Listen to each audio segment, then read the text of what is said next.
Hello everybody, my name's Kanamanika and welcome back to the unboxing, where today we have a little bit of a doozy. In that the camera's a little bit further back than usual. I don't know if you've noticed, but that's because today, in our continual look at the S.H.Figuarts My Hero Academia line, we have a figure that's a little bit bigger. That's right, probably the most expensive figure in the line so far. Though, I guess technically there are other figures that are releasing, if you're seeing this in Japan right now, that are about the same price in America. Today we are taking a look at the S.H.Figuarts Armored All Might. As you know, this line, for like the first chunk, has been very heavily dedicated to doing designs from the Final Battle era, like the final two seasons, essentially. It has made them unique in comparison to other My Hero Academia figure lines, so it's been good to collect even if you do have those older figures. And this is one of the weirder, I guess, decisions that come from that.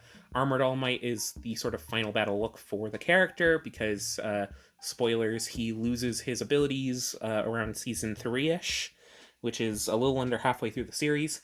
So for the final battle, he has to wear a cool battle suit. And it's a look that is only there briefly. He gets trounced pretty quickly because he's kind of acting as like a diversion, and then Bakugo shows up and things go on from there. But either way, it gets this costume for the character. And to be fair, this is a design that in series I don't love. I think it doesn't really work within the arc that it takes place in aesthetically. Conceptually, I'm fine with it. But aesthetically, it leaves a little bit to be desired, given the dark look on top of a dark background. I don't think it contrasts very well and looks very cool, but in action figure form, once I saw it solicited and finally put within some decent lighting, I realized that I wanted to get it, and I was already pretty down the My Hero Academia S.H.Figuarts rabbit hole, so it was like, might as well. It'll be a fun inclusion to the shelf, get myself at least an All Might, and then they announced another All Might near immediately afterwards. But we'll get to that later. So yes, the box, as you can tell, is quite large. Is there a box I can easily grab? I guess for a standard S.H.Figuarts box, which does count towards the MHA boxes, here is Usopp's, so that you can get a general scale. This is about the same size as the My Hero Academia boxes, approximately, obviously differently styled, but as you can tell, a lot bigger, good bit deeper, though maybe proportionally deep, given the size of the figure. But yes, he is in a large box because he is a large figure. It is similarly styled to the other heroic characters in the series. These golden lines going down to fit his general color scheme on a sort of like almost quartz-like white background, which does look very nice, and obviously contrasts the ones used for the villains quite well. We have a window package, which gives us a good look at the figure and some of his accessories, mainly faces and hands. The S.H.Figuart quote is printed on the window, which is nice to see. You've got the Bandai Namco and MHA logos there, and then you have Armored All Might in English and Japanese right there, and a nice stylized look, which I've always liked, in front of a nice promotional shot of the prototype. Designed in Japan, made in China, Tamashii Nations. This, in Japan, is a Tamashii web shop exclusive, so if you got it from a Japanese seller, it'll come in a shipper box, I believe. But the Western release is not that, so you can get it from any retailer that you so choose. But yes, on this side, you get a nice promotional shot of Armored All Might just kind of standing there with the MHA Armored All Might logo there, SHF MHA right there. It looks very nice. On this side, you get an image of each of his face plates, the closed grin, the two different shouting faces, and the battle-damaged face, which looks nice. On the top, I dented it, unfortunately, but you can see him doing that sort of like cape flowing behind him pose, which is sort of like that one manga panel, as Chef MHA Armored All Might. On the bottom, you get that nice photoshopped shot that they've always been doing of him battle damaged, standing in the rain with all of his blue glowing, and it looks very nice. It's a wonderful decision that they've had. And then on the back, we have all of your usual promotional shots in line with the other MHA figures. Simple Style and Heroic Action, Armored All Might, you get some of his faceplates, super modeling, him doing a couple of cool poses with some of his accessories, him battle damage, super action, him doing a dynamic pose on a different Photoshopped look. This video is for ages 13 and up. If you are not in that older age demographic that's kind of adult or whatever, get the fuck out of here. I don't want you here. But yes, that's the figure's packaging, but let's get it out of the packaging so that we can get a better look at it.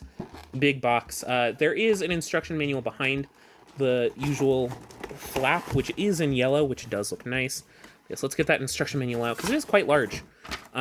It's not folded, which is very funny. I guess it shows the size of this. And it shows you how to use the faceplates, how to swap heads, where to be careful of articulation, where paint might rub, how to use the drop-down hips, how to mess around with the shoulder pads, I guess, how to pose it. On this side, how to attach the cape, how to attach the little black whip sort of thingies, and parts that are removable for some reason. They're going to make an accessory set, which is a little scary. I might not buy the accessory set. We'll see. Maybe I will, just to complete the figure, I guess. But that's not to say that I think this figure's a bad deal out of the box, because you get a decent amount of stuff in this sizable figure. Obviously, there are 2 layers, which we'll get to in a second. Yeah, first off, I'll actually start with the first layer so that we can deal with the accessories in the way that I like to do them. This is a big clamshell. But yeah, let's start with the hands. First off, we get a pair of grapplers with a bit of a matte texture on them. As you can see, they have that metallic paint fleck in them as well. If it'll focus, please.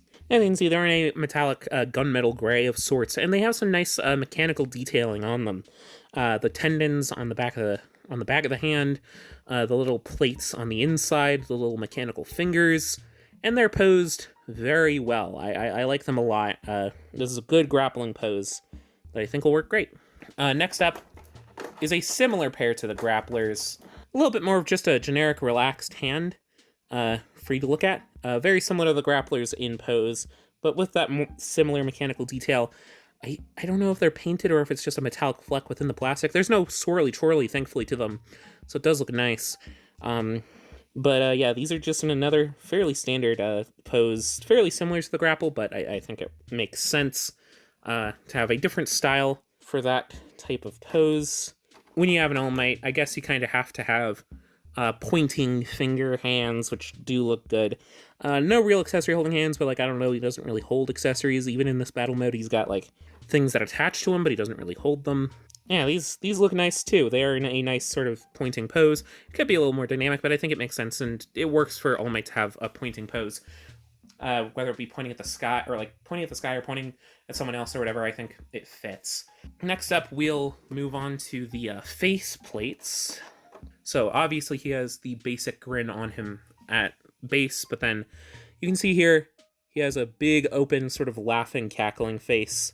You can see also how it's kind of structured. You pull down and out the majority of the face plate, though there are no like eyebrows attached, which does limit some of the eye expressiveness. But I guess it is a mechanical suit, so it makes sense. Then you get the faceplate, which, the skin is a little awkward. It feels a little bit flat and matte and like under-detailed. But I do think the mouth at least looks good. Obviously, it has a very cartoony look. But I do wonder if the skin tone could have been refined with a different kind of paint. I don't know. Maybe it's just the issue of being on this metallic or is it a separate molded part? Huh, that's weird. Yeah, I don't know why it's like that. Ah! Sorry, it fell behind me. Let me look at this, actually. Is it a separate mold? Or is the metallic painted? I don't know. I'd have to look. Or it's 2 parts. I think it is still painted, though. But yeah, it feels a little flat, all things considered. Yeah, it's a good expression, at least. And then a lot of the same goes for this, even though it does feel similar. He's making a lot of similar faces throughout this battle, to be fair. A bit of a slightly more closed mouth, though it might be hard to spot the difference exactly. This one's more of a smile, where this one feels like a cackle. But yeah, it's nice to have these options. I think it makes sense for the scene, at least. And then, of course, the coolest head, which is a full-on head swap, is the battle-damaged head, with his hair poking out. Not even just that, it's got some nice cracking on the little gold antenna, and this just looks great. He's got this maniacal, almost crazed face, which I do think fits the scene in question. And the hair is also very expertly done. It looks very good. And the blood also looks great.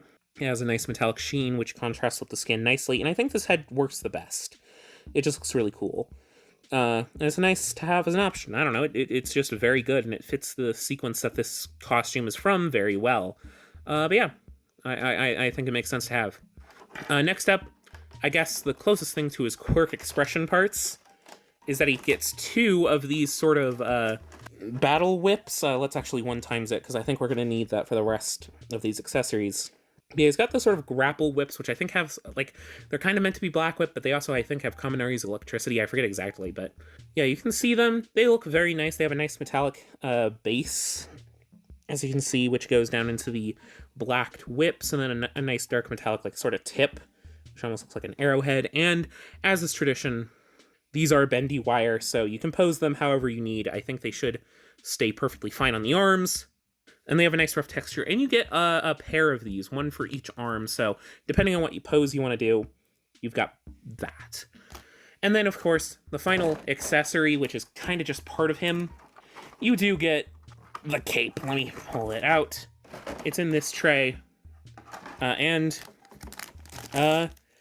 I'm sure people will complain that it's not cloth goods, but I don't, like, some people, I haven't seen much of that, but I'm sure some people will, but it is made of metal, so, I mean, this is made of plastic. In universe, it's made of metal, so I don't really know why you would want it to be made of cloth, and it looks nice. It certainly helps that it has a very metallic shard aesthetic, so any gaps can be easily explained away, and it seems to have some nice posability, too. You have your double hinges here at the, at where it connects, and then you have another hinge here, which allows it to flow out and in, and then you have these two side bits on ball joints, and it looks nice. It's simply in a basic metallic. Maybe some shading would have been nice, but I think it works and it shades itself well enough, and it's nicely painted and nicely done, I think. But yeah, now, with all the accessories out of the way, I think it's time to get to the figure itself. This big guy.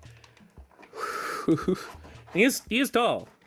He's got a lot of, I guess because it's metallic paint, it chips easier, but let's be careful. It chips and rubs easier or whatever. There we are, let's get that out. And here we have Armored All Might. And first off, I do want to give you a sense of size. I've been using this Black Series Andor. I know it's not someone that you might have, but this is your standard 6-inch figure next to him. And he's squarely in that sort of master grade sized 7.5-ish to 8-inch scale, which is a lot. It fits in scale with how big this suit is and how big he is in comparison to other characters. It's just very big. He's even bigger than, like, say, like, Spider-Verse's Miguel. He's big. And, like, already I think the MHA figures scale a bit large, all things considered, given that their base figure is Izuku Midoriya, so things are going to be a bit larger from there, but All Might is fucking huge. Let's take a look at him without... He's a little wobbly. I think that the hips feel tad loose to my eye, but let's give a nice rotation so that you can get a good look of all of his details without the cape on. And then I'll get the cape on here real quick. Yeah, as you can see, it's got some nice, sharp coloring, I think, which looks very nice, even with it being a very dark colored design, a very monochrome almost design. But yeah, let's get this cape attached, which I believe goes like so. You pull up these two tabs, and then, or do you not pull up the two tabs? You leave it down and then just slot it in? I guess you just leave it down and slot it in, huh? Or not? Let me... There we go, that's nice and wedged in there. Okay, let's flare it out. So here he is now with the cape fully attached, which I imagine might pose some weight issues, but also he's tall, has some big joints, so yeah, he's fine. He stands fine with the cape, all things considered. The cape is pretty lightweight, I will also mention. In comparison to other plastic capes you might have seen on, like, say, the One Piece line, this cape is very nice and lightweight, so it shouldn't pose too many weight issues. Obviously, balance is key, but yeah, it shouldn't be that bad. But let's get in close so you can get a good look at the figure itself. Starting off here at the head, obviously a lot of it is taken up by the sort of antenna crown look that he has, though obviously it does frame his blue eyes very nicely in that big grin. It looks very nice, and it obviously has those nice metallic details that go around the head very subtly. Some nice panels. I wonder if some nice panel lining might go a long way in this. That might be fun to do as, like, a customization. I'm not going to do that, but maybe if you're out there and that's something that you're interested in doing, yeah, it looks nice. Let's get a look at the back of the head. So you can see that it has some nice metallic spine detailing, which I didn't notice.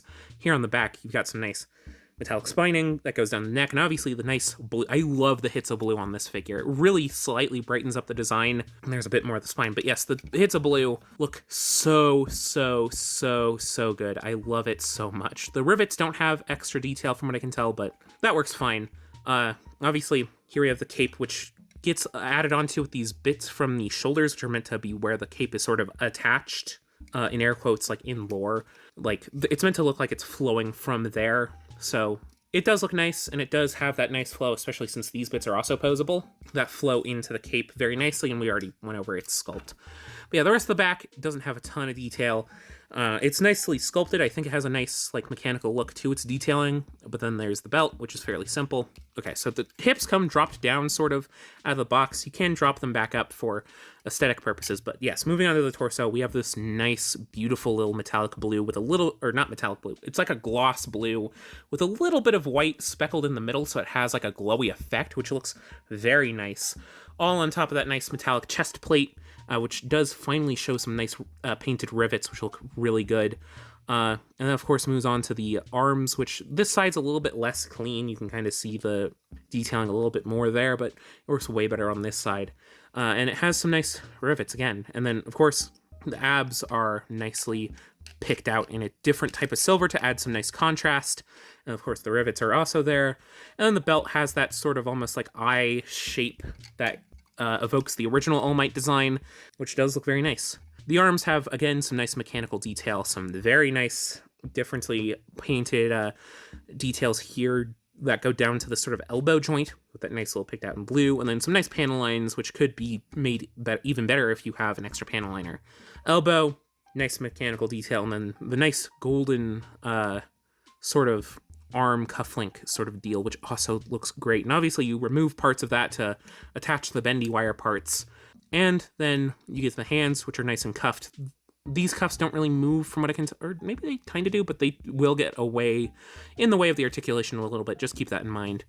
The legs have a very nice flow to them. It has like a nice steepled look, which go down to these hips, which also have some nice mechanical detailing all sculpted throughout them, and that little bit of paint there that didn't really need to be there because you won't see it a lot, but it fits in with the sculpt really well and makes it feel a little bit more continuous. Obviously, mechanical looks just do better with jointing in articulated figures, so it certainly has that benefit, but it's very much taking advantage of that. You got more of that nice jointed detail, which is nice and slightly lighter, which goes into these like nice glowy rivets, and his knee pads are also in that nice gold, which really do help the design a lot. It just flows very nicely, having these nice diamonds. The thighs have some nice sculpting as well, and obviously some nice differentiated paint colors, which is very subtle, but very nicely done. And then the feet are fairly standard, nice mechanical shoe look with these nice little armor pads. So yeah, he looks nice. He looks nice. Again, I think this elevates the design a lot, in part because you can just get what I consider a better look at it, in that you don't have to worry about it being on a dark background and also cluttered with like other stuff around it, because there's also the coffins of sorts. I just say that because it kind of looks like something from like the one persona from Persona 3. But yeah, it sort of has like a coffin-y look around it, which are kind of meant to be walkers that he gets the other armor bits from, and those kind of muddy the design when in use. And I'm sure someone will complain that those are not included. Those would have also inflated the price. I'm sure, again, we'll get an accessory set at some point if the teasers in the instruction manual are to be believed. But I think on its own, it honestly elevates the design a lot. It looks a lot better without having all that shit cluttering around it. And it really just feels like a nice like superhero design in like a metallic armor of sorts. And I think it works. I think it works honestly a little bit better than it did before. That's the look, and it looks really good. But let's get into the articulation and see how that feels. And maybe this will be a really good figure, like most of the others. So yeah, head is on a ball joint on your usual double barbell ball joint, which allows it to look down a little bit. The chin does limit it a little bit. You can try to tuck it in a little, but yeah, the chin does limit it. It looks up. Ooh, it looks up pretty good. there's like a nice extendo joint to allow it to properly look up. So yeah, there's like I think there's an extra hinge in there somewhere, because that feels very different from the ball joint. I think there is like an extendo hinge, which reveals really nice neck detail, which I think looks good, and allows him to look up very nicely to do that nice good laugh despite the collar. And he tilts side to side pretty okay. This big collar that is around the neck does get in the way a little bit, but that's fine. Shoulder pads. First off, I guess this gets us into the cape. This little bit is on a ball joint, which can tilt down and up and all around. And this is also on a ball joint, which tilts a little bit to go and flow with the cape, which we did already kind of cover. It hinges upward all the way up like that. And then there's an extra hinge here. And these two flaps are on ball joints, which allow them to go out like that and have a little bit of tiltability. So yeah, very posable cape. I don't know how much you're going to use, how far you're going to put it, because it does present balance issues unless you have like a stand, but it allows for some cool recreations, and the cape at least stays up. The joints on the cape are strong enough to keep itself up. It's all about just balancing with the feet, so you don't need extra stands for that. Shoulders have a full 360. There's a butterfly joint, I think, in there. Ooh, you extend the fuck out of that like a Gundam. But it doesn't really allow for too much extra crazy butterflying, just because of the size of his chest. But it allows it to get out of the way decently. Oh, and there goes the arm. I've heard that this figure's ball joints aren't the strongest, but at least it pops off rather than fully breaking on you. So it's able to go up. You kind of got the shoulder pads on Commoner style double hinge, so that's nice. So there's a ball joint there, and then they double hinge out of the way so that they can move up the arm slightly more than a T-pose, which is perfectly reasonable. I don't need like a full shooting look. Of course, you get the full rotation. A very tight bicep swivel, which, as you saw, I think it's a ball joint also a little bit, but it's very tight, and that's what pops the shoulder joint out. Double jointed elbow, I think. Yeah, tight at the top joint, which goes in about that far. And then you have swivel hinge swivel at the hand as per usual, but it is limited by the cuff shape. Now let's move to the torso. Ball joint right here at the top, which goes back pretty dang far. Forward. Ooh, you kind of got I think there's also a hinge in there, which allows it to go forward very far. Oh yeah, that's a fucking hinge. The chest plate popped off, but again, I'd rather pop off than break. Yes, chest goes very forward. You kind of got to hide it a little bit with the cape or properly angle things, but it is able to crunch forward that far, which is very good. And then tilt side to side a little bit and has some swivel. Lower joint is able to go back even further, forward, not as far, but that's what the top joint's for, I guess. Tilt side to side and has swivel. It's a little bit hard to work around. You kind of got to work around the crotch piece and obviously avoid paint rub as best you can, but it is there. So all in all, you get a full forward crunch of that far, which is very good.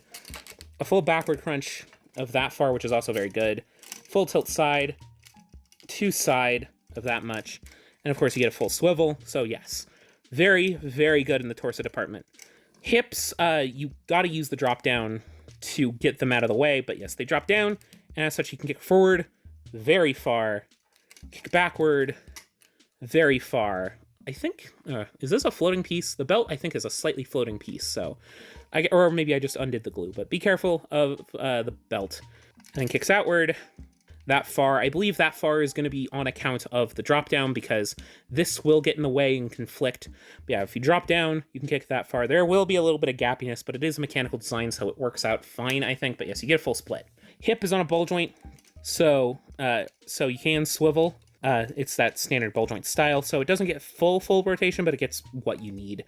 Double jointed knee, which has some nice slight part separation. Doesn't go all the way to kick backward, but that's enough. That's more than enough.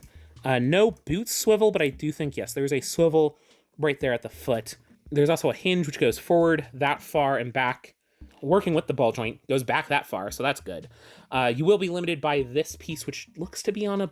let me actually look at it real quick, just so that I can get it. I think it's a double ball joint, or it's a single ball joint. The little cuff link here is on a single ball joint, which is loose, but it'll work. Then you have the front of the foot, which is on a ball joint, which angles in very nicely. And then, as per usual with an S.H.Figuarts, a toe bend. So, yeah, I've heard some people saying mixed things about this figure, and I kind of get it. It has some weird feeling tolerances. The neck doesn't move as nicely as you might want it to.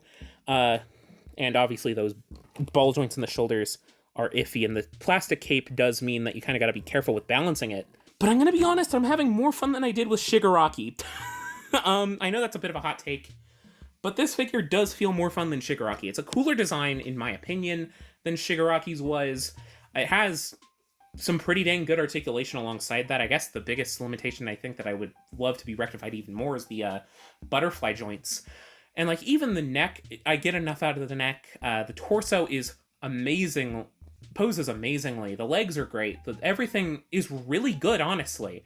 I guess some people just aren't used to a mechanical look for their action figures, and they may not like it that much. But for me, as a weird little Gundam freak, this really works. This figure really does, I guess, rectify this design for me in a way that I didn't expect when I first heard it, like teased way back in the day. I was like, oh, I'm gonna be able to skip that so easily. And this was, of course, before I even got any of the Hiraka figures.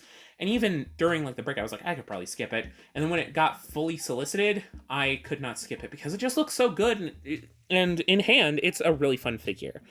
This is probably, to be fair, one of the easier skips of this lineup, especially now that we know there's an All Might coming in November, like October, November-ish, depending on where you get it from. And that's a lot more of the classic All Might. So, and it looks like it carries forward a lot of what this is doing just into a more traditional All Might look. So it may be worth skipping this and getting that one. And from what I can tell, you didn't necessarily need to pre-order it. So, I mean, you might need to pre-order the new one. So if you're making a choice between pre-ordering the new one and ordering this one, it may be more worth your while if you're just a generic Hiroaka fan to just pre-order the new one and then see if this one goes on sale. But I do think even for the price, which is a little high, obviously, this feels worth it because it's so big and so heavy and so dense. Maybe it would have been nice if it had a few more accessories, but even still, this is a very nice figure that if it's something that you're into, I would recommend. But yeah, that's the video. I hope you enjoyed. If you did, leave a like on the video so that I know I should make more videos like this one. Leave a comment as well, leaving any of your thoughts about the figure, the design, the whatever. Be sure to check out the channel for previous videos. I've covered nearly every other SHF MHA figure up to this point. There's just one that hasn't had a video covering it yet. Though that's going to change soon. I'm not getting the extra Deku and Bakugo. I'm not getting the kid Deku and Bakugo. I haven't decided if I want to get Crawler yet. Though maybe if you leave a comment and this video does well, maybe I will get the Crawler. So I guess just consider that.